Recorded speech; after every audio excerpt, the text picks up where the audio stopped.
آیت کو سمجھنا ہے تو فہم قرآن کے ضابطے ہیں، تفہیم قرآن کے ضابطے ہیں۔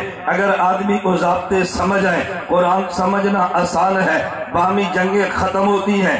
آج کے دور میں ایک جنگ جاری ہے، ایک بات مدرسے کے مولوی کی ہے، مدرسے کے درویش کی ہے، اور ایک بات کالج یونیورسٹی کے پروفیسر اور لیکچرار اور اسٹوڈنٹ کی ہے۔ مدرسے کے مولوی یہ بات کہتے ہیں اگر آپ نے قرآن سمجھنا ہے علماء سے سمجھیں۔ ادھر سے آواز آتی ہے بھئی پروفیسر در سے قرآن دے گا، ڈاکٹر در سے قرآن دے گا۔ علماء کہتے ہیں نہیں در سے قرآن عالم دے، آپ اس سے سنیں۔ لوگ کہتے ہیں اس میں حرج کی بات کیا ہے، قرآن سمجھنا ہر بندے کا حق ہے، تو مولوی بھی کر سکتا ہے، ڈاکٹر بھی کر سکتا ہے۔ میں نے کہا دو باتوں میں فرق سمجھیں، ایک قرآن کو سمجھنا ہے، ایک قرآن کو سمجھانا ہے۔ قرآن سمجھنا ہر بندے کا حق ہے، قرآن سمجھانا ہر بندے کا حق نہیں ہے۔ فہم قرآن کے لیے شرطیں 3 ہے، تفہیم قرآن کے لیے شرطیں 15 ہے۔ فہم قرآن ہر بندے کا حق ہے، تفہیم قرآن ہر بندے کا حق نہیں ہے۔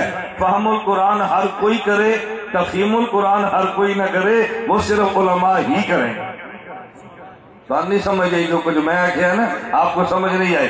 فہم القرآن ہر بندے کا حق ہے، تفہیم القرآن ہر بندے کا حق نہیں ہے۔ فہم قرآن کی 3 شرطیں ہیں۔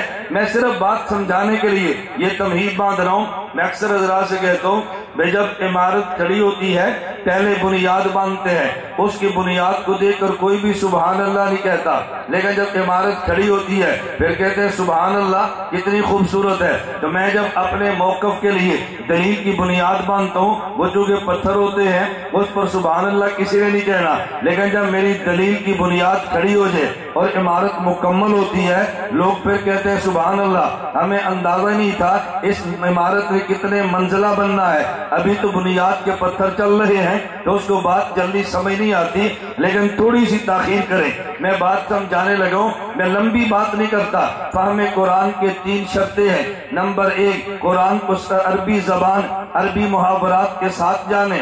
نمبر 2 فہم قرآن کی شرط یہ ہے قرآن کا بیک گراؤنڈ، شان نزول، پس منظر معلوم ہونا چاہیے، اور تیسری شرط یہ ہے مراد خدا معلوم ہونی چاہیے۔ مراد خدا پیغمبر کے ذریعے معلوم ہوتی ہے، شان نزول صحابی کے ذریعے معلوم ہوتا ہے، اور قرآن کریم کا معنی عربی ادب کے ذریعے معلوم ہوتا ہے۔ یہ 3 فہم قرآن کی شرطیں ہیں۔ تو فہم قرآن ہر بندے کا حق ہے، تفہیم قرآن ہر بندے کا حق۔ میں اس کی مثال دیتا ہوں۔ ہم پاکستانی ہیں، پاکستان کے قانون کے پابند ہیں، اور انتظامی امور میں حکومت وقت کی اطاعت کرنا فرض ہوتی ہے۔ میرے لفظوں پہ غور کرنا، بعد میں فتوے نہ ٹھوکنا۔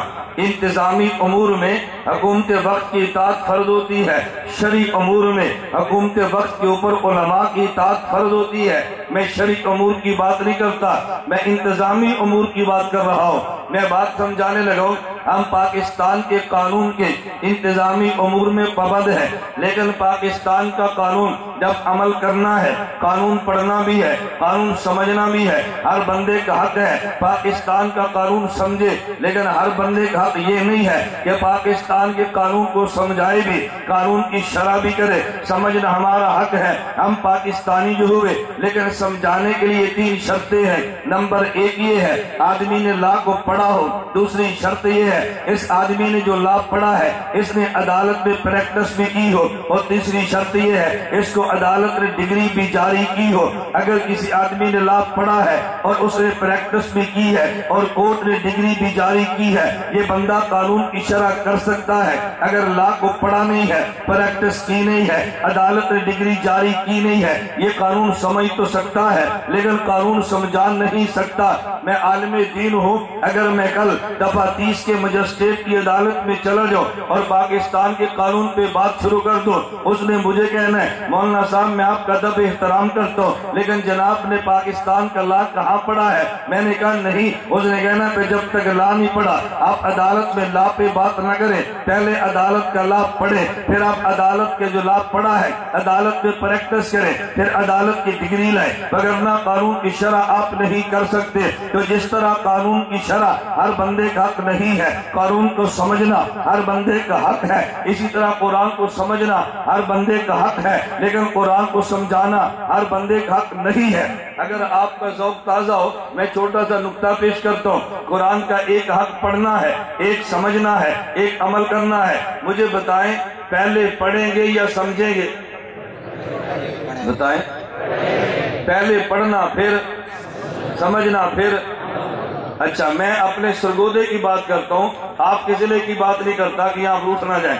میں نے اپنے سرگودے میں دی خان کو چھوڑ دیں، اپنے ملک میں، پوری دنیا میں جہاں گھوم کر میں گیا ہوں، ابھی تک میں نے ایک بندہ نہیں دیکھا جو یہ کہے کہ یہ میرے بچے کی عمر 60 سال ہو گئی ہے، میں اس کو تجوید سے قرآن پڑھانا چاہتا ہوں، کسی پروفیسر کو ٹیوشن پہ رکھ لو۔ میں نے کبھی نہیں سنا، نہ میں نے دیکھا ہے۔ اگر آپ کے ڈی خان میں ہو تو مجھے آپ نے بتانا ہے، کوئی بندہ قرآن اولاد کو پڑھانا چاہے اور کہ جی کوئی ڈاکٹر لاؤ میرے بچے کو قرآن پڑھا دے، پی ایچ ڈی لاؤ میرے بچے کو قرآن پڑھا دے، پروفیسر لاؤ میرے بچے کو قرآن پڑھا دے، آپ میری رعایت نہ کرنا، ایمان کے ساتھ بتانا، جب بچے کو تجوید سے قرآن پڑھانا ہو تو ڈاکٹر کی خدمات یا قاری کی، پروفیسر کی یا قاری کی، اور جب قرآن سمجھانا ہو تو پھر نہیں، اب پروفیسر، اب ڈاکٹر۔ بھئی جب آپ وہ قرآن پڑھا نہیں سکتا تو مجھے بتاؤ سمجھا کیسے سکتا ہے؟ پہلا کام قرآن کو پڑھنا ہے، دوسرا کام قرآن کو سمجھنا ہے، تیسرا کام عمل کرنا ہے۔ ہم دیوبند والے کہتے ہیں قرآن پڑھنا ہے تو پھر قاری ہے، قرآن سمجھنا ہے تو پھر عالم ہے، عمل کرنا ہے تو پھر بیعت اور شیخ طریقت ہے۔ دیوبند والوں کے پاس قاری بھی ہے، دیوبند والوں کے پاس علماء بھی ہے، دیوبند والوں کے پاس خانقاہ بھی ہے، پڑھانے والے بھی ہیں، سمجھانے والے بھی ہیں، عمل کرانے والے بھی۔ پہلے پڑھنا یا پہلے سمجھنا؟ لوگ کہتے نہیں پڑھا کے قاری کو سمجھا کے ڈاکٹر کو۔ میں نے کہا جی بات یار ہمیں سمجھ نہیں آ رہی۔ کوئی بندہ کہ جی میں انگریزی پڑھوں گا پروفیسر سے، سمجھوں گا مولوی سے، کوئی بات مان لے گا؟ لوگ کہیں یار تو پاگل ہے، جب انگریزی تو نے پڑھنی ٹیچر سے ہے تو سمجھنی بھی ہم سے ہے۔ وہ کہے نہیں پڑھنی میں نے تم سے ہے، سمجھنی میں نے مولوی سے ہے، کوئی پروفیسر نہیں مانے گا۔ تو ہم کہتے جب قرآن پڑھنا ان سے ہے تو پھر سمجھنا ان سے کیوں ہے؟ میں صرف یہ آپ کی ذہن سازی کر رہا ہوں کہ آپ کے علم میں بنیادی چیزیں آ جائیں۔